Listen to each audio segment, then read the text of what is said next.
오늘 이제 우리 하나님의 말씀 보겠습니다. 오늘 말씀 제목은 우리 한번 따라해 보겠습니다. 우리가 싸워야 할 것. 우리가 싸워야 할 것. 네. 여러분들 우리가 이제 사무엘 지금 14장까지 왔습니다. 사무엘 12장 다윗이 우리아의 아내 밧세바를 범했어요. 그리고 13장에서는 어떤 일이 있었느냐. 첫째 아들 암논이라는 사람이 있었어요. 네. 근데 이 아들들이 저번에 우리가 족보를 살펴봤는데 아들들이 다 배다른 형제들이었어요. 자, 근데 이 압살롬의 누이 다말, 그러니까 이 암논의 이복 누이 다말을 암논이 사랑해서, 사랑이라고 할 수 없지만 잠깐 불같은 사랑이 치밀어 올라서 이 다말을 강제 성폭행을 했어요. 겁탈을 했어요. 그리고는 다말을 또 버려버렸어요. 가짜 사랑을 한 거예요. 자, 근데 이제 이 사실을 통해서 이거를 압살롬이 다 알게 됐을 거 아니에요? 우리가 이제 13장 후반부에 보면은 2년 후에 압살롬이 이 암논을 죽입니다. 자, 그러니까 우리가 12장에서 하나님께서 다윗에게 너의 가정에 칼이 떠나지 않고 재앙이 있을 거라고 한 그 하나님의 말씀이 계속 이어지기도 하는 거예요. 자, 압살롬이 암논을 죽이니까 압살롬이 어떻게 해요? 살인죄를 저질렀잖아요.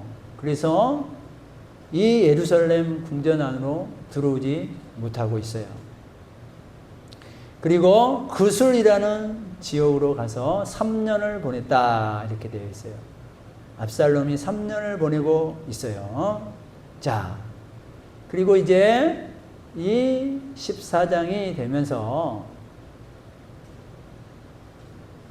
1절에 보니까 다윗의 마음이 압살롬에게 향하는 줄 알고 요압이라는 사람이, 요압이라는 최측근, 군대 장관이기도 하죠. 최측근이 다윗의 마음을 읽고 어떤 기획을 하나 하게 됩니다. 자, 그 기획이 뭐였냐? 2절 3절에 나와 있는 건데, 드고아의 사람을 보내어 거기서 지혜로운 여인 하나를 데려다가 그에게 어떤 연기를 하나 하게 하는 거예요. 그래서 너는 상주가 된 것처럼 상복을 입고 기름을 바르지 말고 죽은 사람을 위하여 오래 슬퍼하는 여인같이 하고 있다가 왕에게 들어가서 내가 너에게 하라고 한 것을 해라 라고 사주를 하게 되는 거예요. 자, 그래서 이제 4절부터 쭉 7절까지 있는 내용들이 뭐냐면 이 드고아의 여인이 왕께 나아가서 했던 내용의 말들을 한 거예요. 자, 그러면 그 내용이 뭐냐? 대략적으로 간단하게 말씀드리면 이 여인이 왕 앞에, 다윗 왕이잖아요. 다윗 앞에 가서 저는 과부입니다. 남편도 죽었습니다. 그리고 우리 집에 아들 2명이 있었는데 둘이 싸우다가 중간에 말리는 사람이 없어서 글쎄 한 애가 다른 애를 쳐 죽였다 이거예요. 근데 이 큰 형이 작은 놈을 죽였어요. 그러면 이제 자기 집에는 이 작은 놈밖에 없는데 남편도 죽고 큰 놈도 죽었잖아요. 그럼 작은 아들밖에 없는데 동네 사람들이 와가지고 그 큰형을 때려 죽인 그 살인자를 우리가 살려줄 수 없다. 그 동생을 내보내라. 우리가 죽이겠다. 그렇게 한다라는 거예요. 그러니까 다윗이 그 말을 듣고 있다가 어떻게 해요? 내가 막아주겠다. 절대 그런 일은 없을 거다. 그런데 이 여인이 그 끝에 어떤 얘기를 하나 더 하는 거예요. 왜 왕은 그렇게 하지 않으십니까? 이게 뭔 말이냐면, 다윗이 첫째 아들 암논이 죽었잖아요, 지금. 압살롬에 의해서. 근데 압살롬도 지금 못 들어오고 있잖아요. 왕이 들어오라고 지금 하지 못하니까 또 더 못 들어오고 있는 거예요. 그러니까 둘째 아들 압살롬까지 이르려고 그런 겁니까? 라는 내용인 거였어요. 압살롬을 빨리 들어오게 하세요. 사람들 눈치 보지 말고 들어오게 하세요. 지금 그 이야기를 우회적으로 돌려서 요압이 시켜가지고 이 얘기를 하는 거예요. 그래서 다윗이 듣고 있다가 너 이거 누가 시킨 거지? 그랬더니 이 여인이 네. 너 요압이 시킨 거야? 그랬더니 예, 요압이 시킨 겁니다.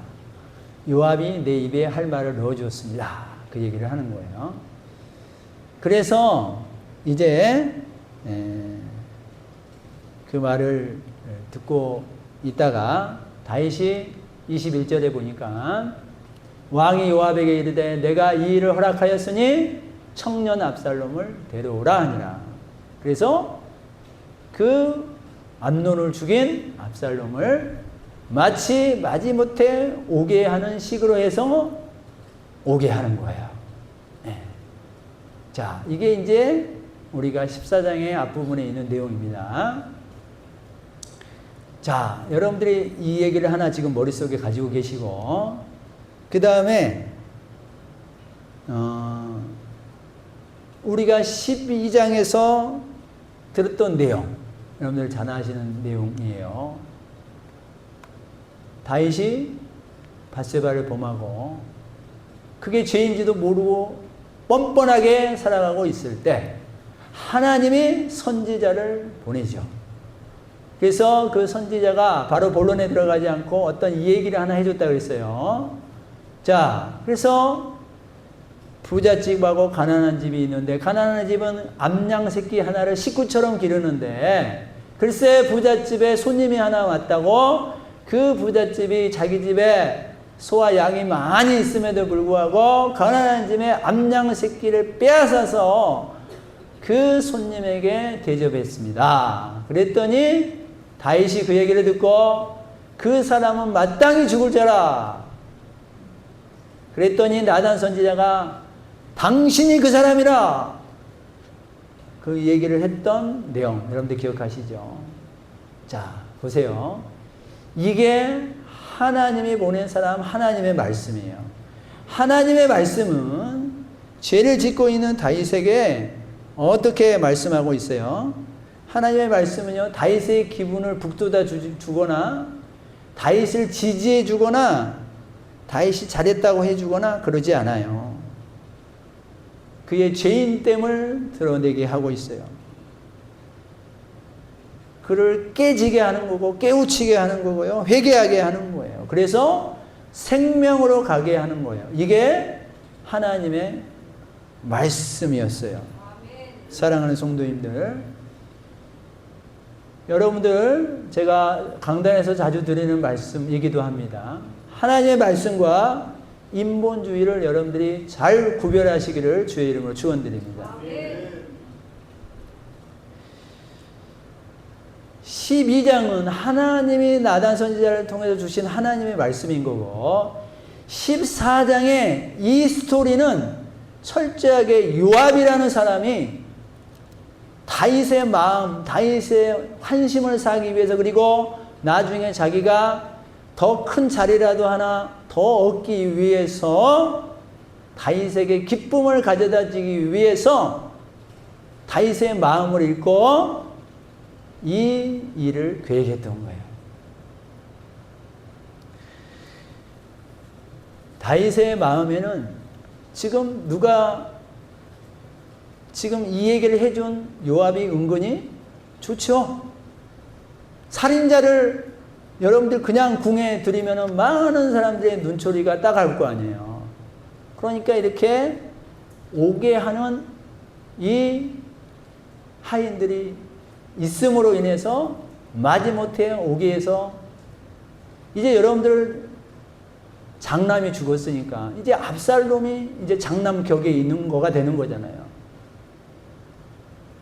그러니까 다윗이 지금 여기에 대해서 기도해 보거나 하나님의 말씀을 가지고 나아가거나 이렇게 하지 않고 지금 자기 가족 연민에 빠져 있고 지금 가족에 자기 시선이 매몰되어서 있는 거예요. 사랑하는 성도님, 우리가 어떤 싸움을 싸워야 될 거냐? 하나님의 말씀과 인본주의를 구별해 놓을 수 있는 싸움을 여러분과 제가 싸워야 될 줄 믿습니다. 요즘 세상은 어떤 세상입니까? 수많은 정보들이 홍수처럼 밀려 나오는 세상에 살고 있습니다. SNS, 유튜브 등 수많은 내용들이 나를 지지해 주고 있습니다. 수많은 정보들이 내 편에 서 있어요. 내 편에 서 있어요. 그래서요, 내가 죄를 짓고 내가 못된 행동을 하고 내가 악한 행동을 했다 하더라도요, 그런 사람들이 만들어서 내보내는, 그래서 그런 사람들을 또 지지하고 너 오히려 그렇게 사는 게 잘한 거다, 좋은 거다 하면서 북돋아 주는 거예요. 북돋아 주는 거예요. 그렇지만 여러분과 제가 잊지 말아야 할 것은 결국 그것은 자기를 무너뜨리는 거고 결국 그것은요, 자기를 죽이는 파멸의 길로 가는 거예요. 사랑하는 성도님들, 여러분과 제가 하나님의 말씀 안에서 또 균형 잡힌 신앙의 삶을 살아가시기를 주의 이름으로 축원드립니다. 여러분들께서 신앙도 균형이 잡혀야 되는 거예요. 좌로나오나 치우치지 않고 균형 잡힌 신앙생활을 해야 되는 거예요. 똑같이 하나님을 믿지만 똑같이 교회를 나오지만 한쪽으로 치우쳐져 있는 신앙을 가진 사람들도 많이 있는 것을 보게 됩니다. 여러분들, 그래서요, 우리가 보면은 하나님의, 어떤 사람은 하나님의 말씀을 듣는 것만으로 만족해. 다른 거 안 해. 그 사람은 그냥 듣는 거야. 자기는 하나님의 말씀 듣고 끝. 나는 일주일에 한 번 하나님의 말씀을 듣는 것으로 끝나는 거예요. 어떤 사람은 자기가 스스로 하나님의 말씀, 성경책을 봐. 성경책을 보고 끝이야. 그 사람은 더 이상 다른 거 하지 않아요.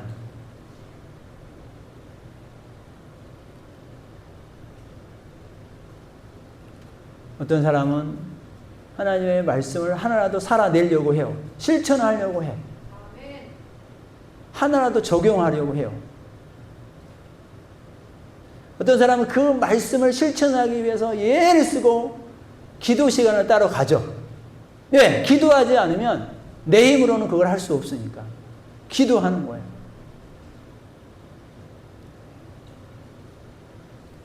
여러분들, 기도하는 것도요, 어떤 사람은 자기는 혼자 조용히 침묵 기도하는 게 좋아. 그냥 통성으로 주여 하면서 기도하는 거 싫어. 떠들면서 하는 거 싫어. 이 사람은 통성 기도를 전혀 적응을 못해. 입술을 열지를 못해. 부르짖는 기도가 안 돼, 이 사람은. 또 부르짖는 기도만 해본 사람은 자기 혼자 기도를 못해. 조용한 기도를 못해. 침묵 기도를 못해. 또 누구랑 함께 모여서 기도하자 그러면 혼자 기도하는 사람은 함께 기도를 못해. 내 기도 제목이 다른 사람의 셀까봐 못해. 창피해서 못해.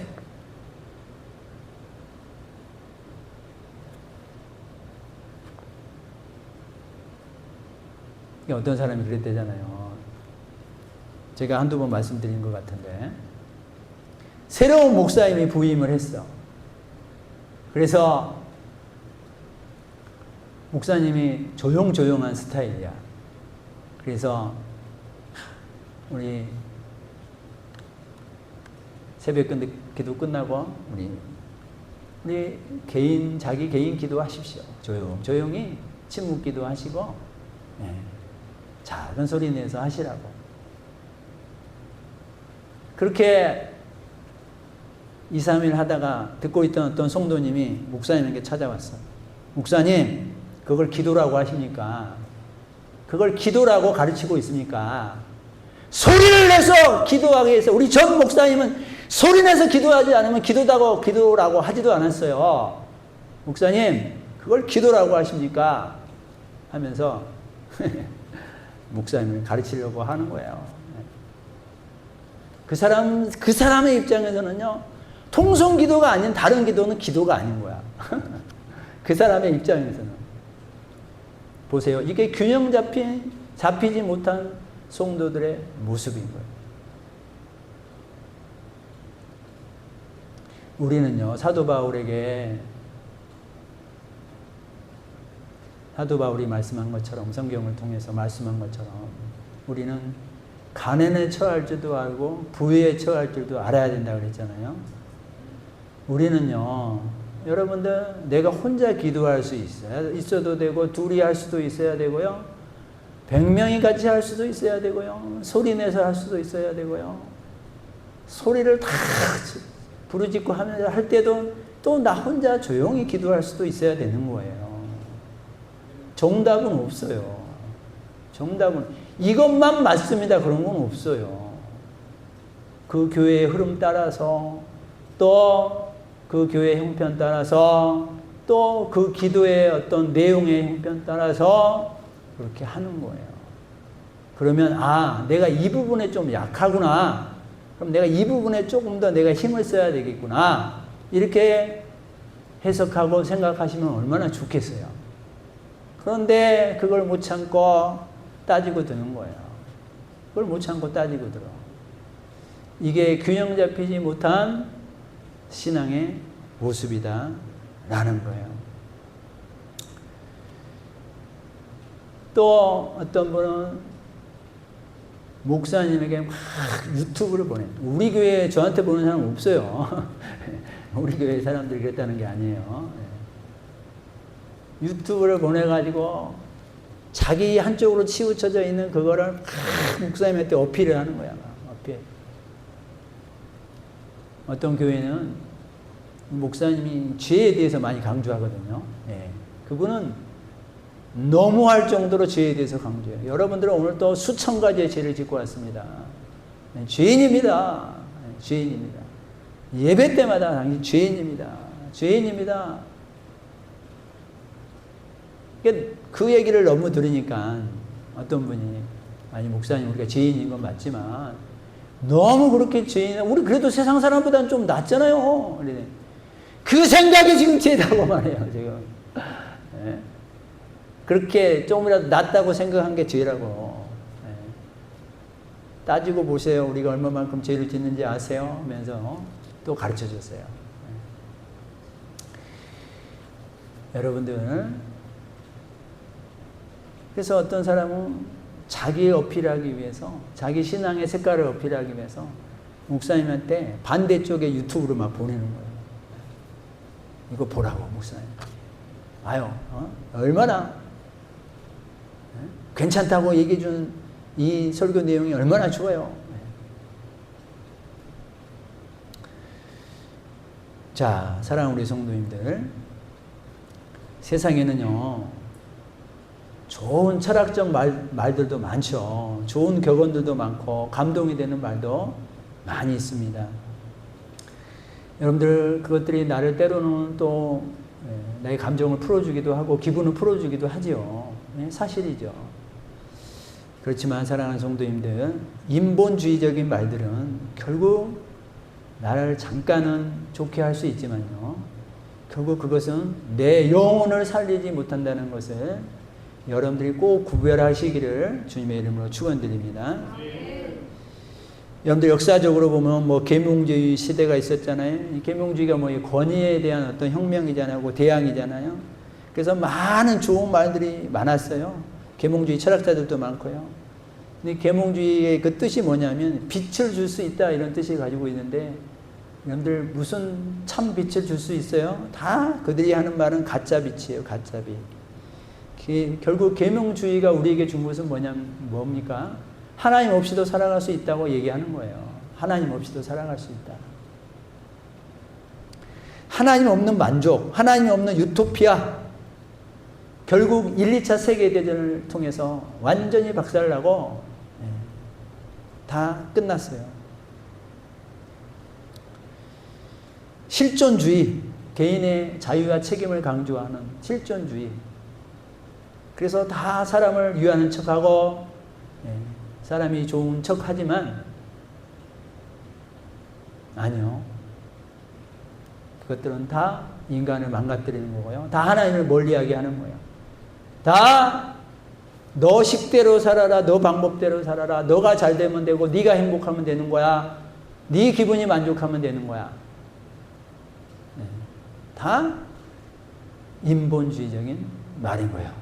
근데 여러분들 사람 중심이에요. 사람 중심. 신본은 하나님 중심인 거고 인본은 사람 중심인 거예요. 그러니까 사람들이 사람 중심으로 얘기해 주니까 사람들은 기분이 좋은 거예요. 보세요. 여러분들에게 누구 중심, 당신 중심이야. 그렇게 지켜주면은 안 좋아할 사람이 어디 있어요? 다 좋아하지. 이행남 목사 당신 중심으로 지금 이만큼 잘 성장되어 있네. 이렇게 누가 만약에 저한테 얘기해 준다면 제가 우쭐하지 않겠어요? 내 중심으로 됐다 그러면? 그거예요. 인본주의의 함정이 그거예요.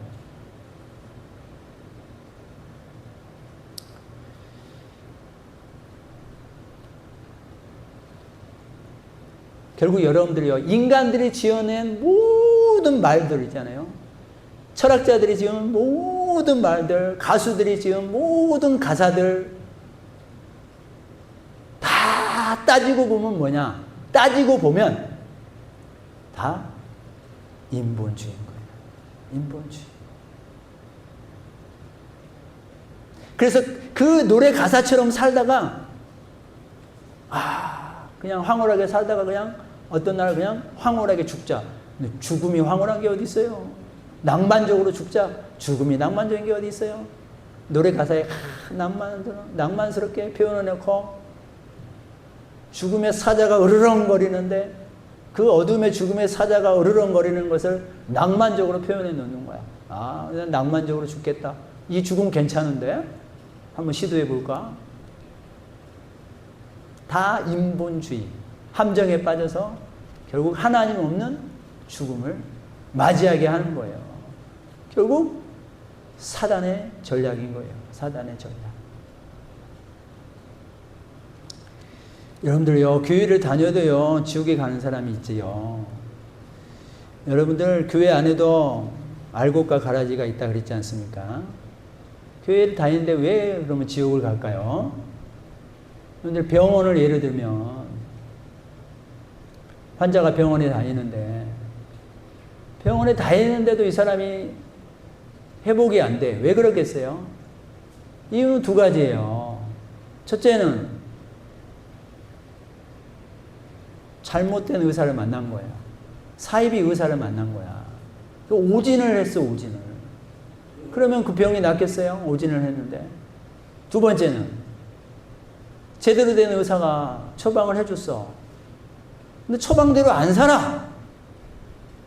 자기가 의사야, 자기가 의사. 자기 마음대로 그냥 하는 거야. 자기가 의사.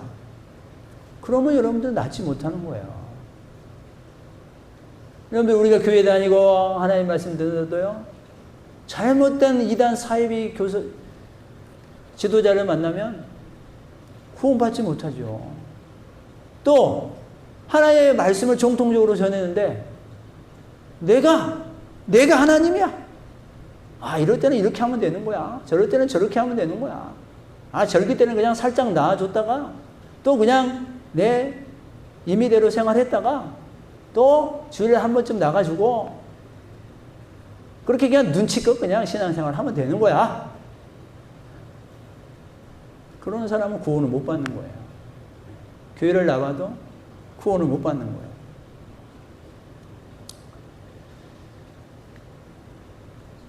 여러분들 교회 가요. 구원받지 못한 사람들이 구원받지 못한 논리를 가지고 살아가면요. 교회는 시끄러울 수밖에 없어요. 교회 결국 그 사람들이 그 교회에 나온 뭘 위해서 나오겠어요?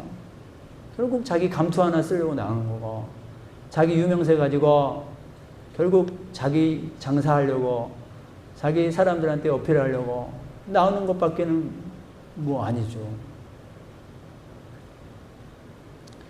여러분들 하나님이 가장 좋아하는 사람은 어떤 사람이겠어요? 우리 심령 안에 예수님이 살아계신 사람. 예수님이 살아서 그 예수님이 나에게 불붙는 마음을 주어서 하나님의 말씀을 듣지 않으면 견딜 수 없고 예배드리지 않으면 견딜 수 없고 주님과 동행하지 않으면 견딜 수 없는 마음을 가지고 살아가는 사람. 그 사람을 하나님이 기뻐하시는 줄 믿습니다. 근데 우리 안에 만약에 예수님이 없으면 내가 이 교회 다니는 거 뭐 내 유명세 나타내기 위해서 다니고 내 인기 위해서 다니는 거고 수천 명 다니는 교회에서는 자기를 우러러 봐주고 그러면 얼마나 으쓱하겠어요. 그러니까 그걸 위해서 그것 때문에 다니는 거야.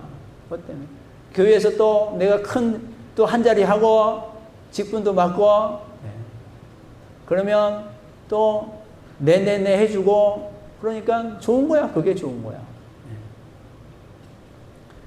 그 안에는요 예수님이 안 계시고요 그런 사람은요 구원받지 못합니다.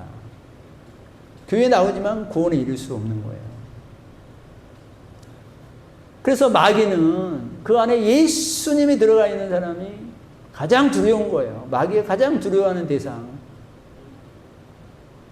겉으로는 뭐 이렇게 좋은 옷 입고 화려하게 옷 입고 그럴싸한 직장에 다니고 교회 와서도 큰 소리 치고 그런 사람을 마귀가 두려워하는 게 아니라 마귀는 어렵게 살고 힘들고 살더라도 그 안에 예수님이 살아있는 사람, 예수님으로 승부 보려고 하는 사람, 말씀으로 승부 보려고 하는 사람, 마귀는 그 사람이 제일 두려운 거예요. 그러니까 우리가 껍데기 신앙생활을 하는 거 이거는 마귀는 하나도 안 두려워. 종교생활이라고 제가 말씀드렸잖아요.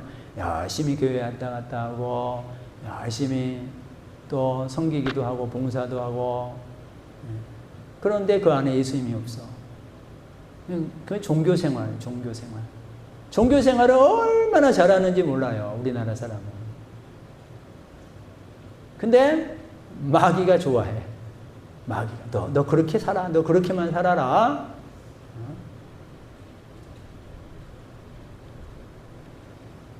여러분들 우리 안에 예수님이 살아계시면요. 예수님이 살아계시면 반드시 하나님을 경외함으로 말미암는 두려움이 있게 됩니다. 죄를 지었으면요. 반드시 하나님 앞에 두려움을 갖습니다. 예수님이 있는 사람은 뻔뻔하지 않습니다. 예수님이 있는 사람은요. 죄책감을 갖습니다. 예수님이 있는 사람은요. 남을 힘들게 해놓고요. 뻔뻔하게 희덕거리지 않습니다. 남에게 피해를 줘놓고요. 뻔뻔하게 웃고 다니지 않습니다. 예수님이 있는 사람. 예수님이 있는 사람. 예수님이 있는 사람은요. 예배를 드리는데 가볍게 드리지 않습니다.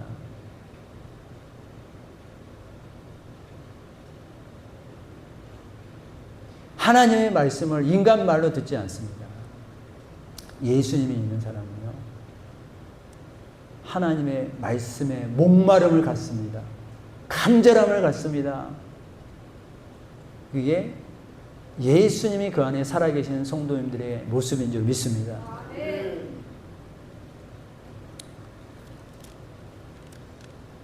그러니까요. 하나님은 또 자꾸 테스트를 해요. 알곡과 가라지 자꾸 테스트를 해요. 이렇게 흔들어 보는 거예요. 흔들어 봐요. 채로 이렇게 흔들어 봐야지 이게 가라지인지 알곡인지 이렇게 분별이 되는 것처럼 자꾸 하나님이 또 이런 못된 지도자를 통해서 흔들어 보기도 하고 또 포괄적 차별금지법 이러한 나쁜 법을 통해서 이 사람이 가라지냐 알고 그냥 흔들어 보기도 하고 어려운 일을 만나서 흔들어 보기도 하고 하나님이 이렇게 채로 이렇게 흔들어 보는 거예요. 얘가 가라지냐 알고 그냥.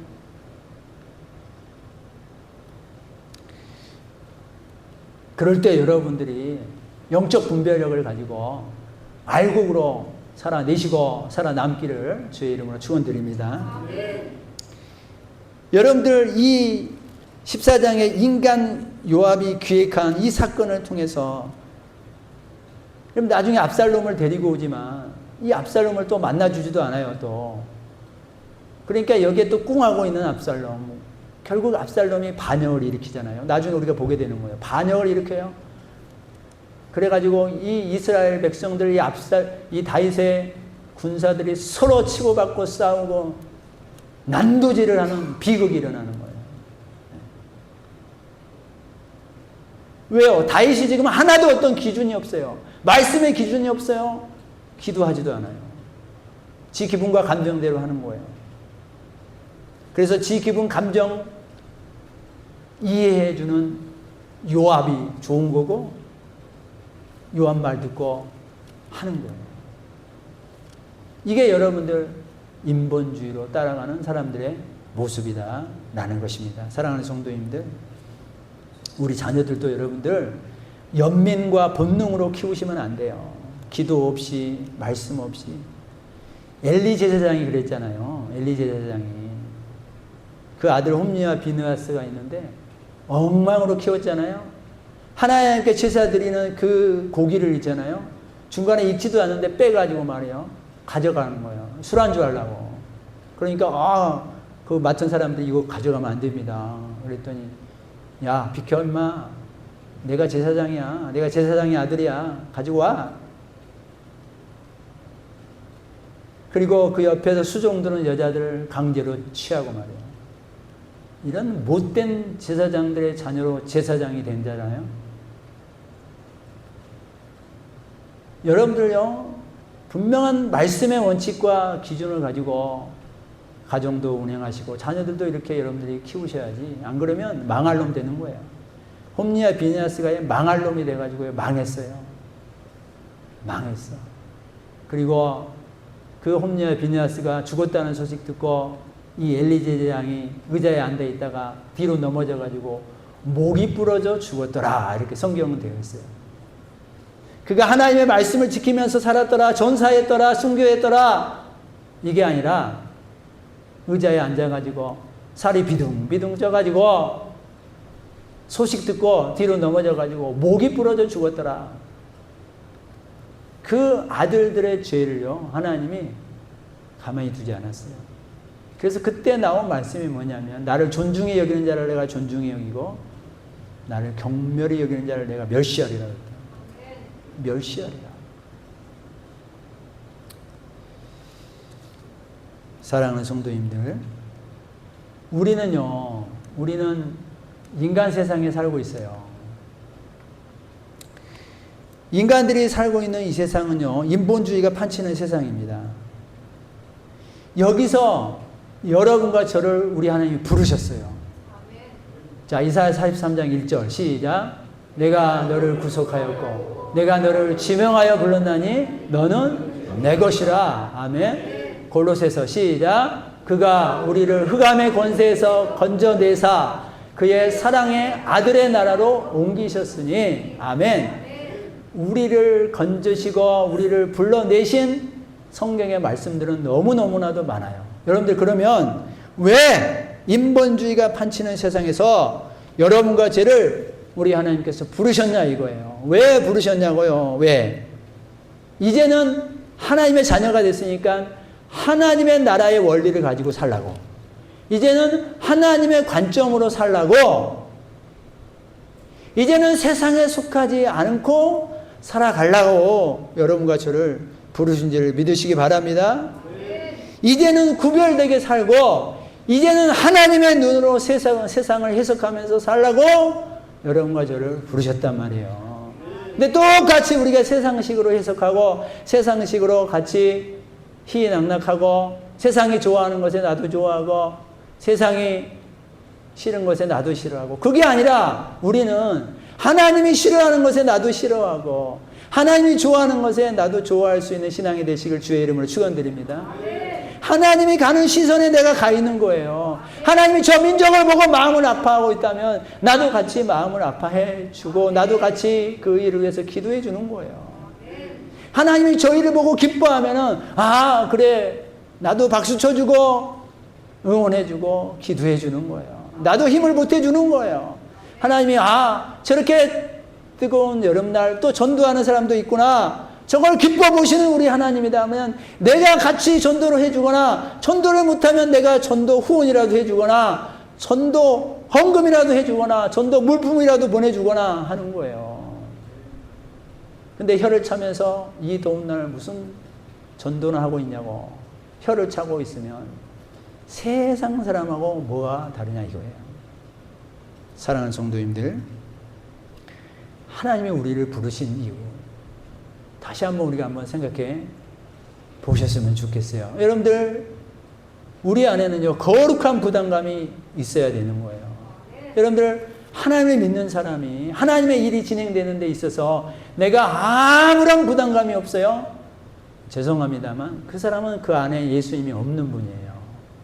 예수님이 없는 분이에요. 그러면 다시 예수님 믿게 해달라고 다시 기도하셔야 돼요. 다시 기도하시면 돼요, 그리고. 네.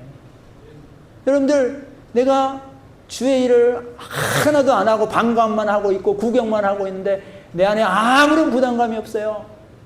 예수님이 없는 거예요. 하나님의 말씀이 울려 퍼지고 있고 다른 사람들은 울부짖고 있고 아우성치고 있는데 나는 아무런 상관이 없어요. 고요해요. 내 안에 예수님이 안 계신 거예요. 이 나라가 지금 포괄적 차별금지법으로 인하여서 이거가 채택되면은 하나의 말씀을 전하면 그 말씀을 전하는 사람이 끌려가는 거예요. 왜요? 포괄적 차별금지법에 의하면 그렇게 하나님 말씀은 이거 아니면 저거다 이거잖아요. 근데 이거다 그렇게 얘기하면 안 되는 거거든요. 그러니까 잡혀 들어가는 거죠. 근데 거기에 대해서 우리가 하나도 마음 아파하지 않아. 그러면 그 안에 예수님이 안 계신 거죠. 그렇지 않습니까? 사랑하는 성도님들. 사랑하는 성도님들. 거룩한 부담감. 나쁜 부담감 말고 거룩한 부담감. 여러분들 한두 번쯤은 다 있었을 거예요. 없을 수가 없어요. 우리 예수님을 믿기 때문에. 나는 편하게 살았는데 누가 우리 교회에 대청소를 했단다. 그러면 여러분들 편하면 그건 문제가 있는 사람인 거예요. 나를 대신해서 누군가 하셨구나. 감사하다. 그러면서 그 마음에 부담이 조금은 있어야 되는 거예요. 있어야 되는 거예요. 누가 나를 대신해서 전도를 해주셨구나. 감사하다. 그러면서 그 안에 부담이 조금은 있어야 되는 거예요. 누가 나를 대신해서 교회에 수리를 하셨구나. 그러면서 그 안에 부담이 조금은 있어야 되는 거예요. 그게 살아있는 예수님이 계신 자의 흔적인 줄 믿습니다. 그게 살아있는 믿음을 가지신 분이에요. 여러분들 죄를 지어도 평안하고 하나님과 무관된 삶을 살아도 평안하고 세상 사람들하고 똑같이 살아가는데도 평안하고, 예. 그러면 예수님이 안 계신 거죠.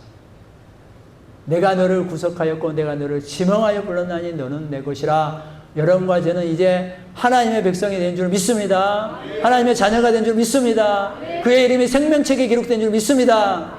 그러면 우리 안에 살아계시는 하나님이 살아계셔서 역사하는 줄 믿습니다. 그러면 우리가 인본주의로 살아가는 것이 아니라 철저하게 하나님 중심, 말씀 중심으로 또 교회 중심으로 살아갈 수 있으시기를 주님의 이름으로 간절히 기도드립니다. 기도하겠습니다.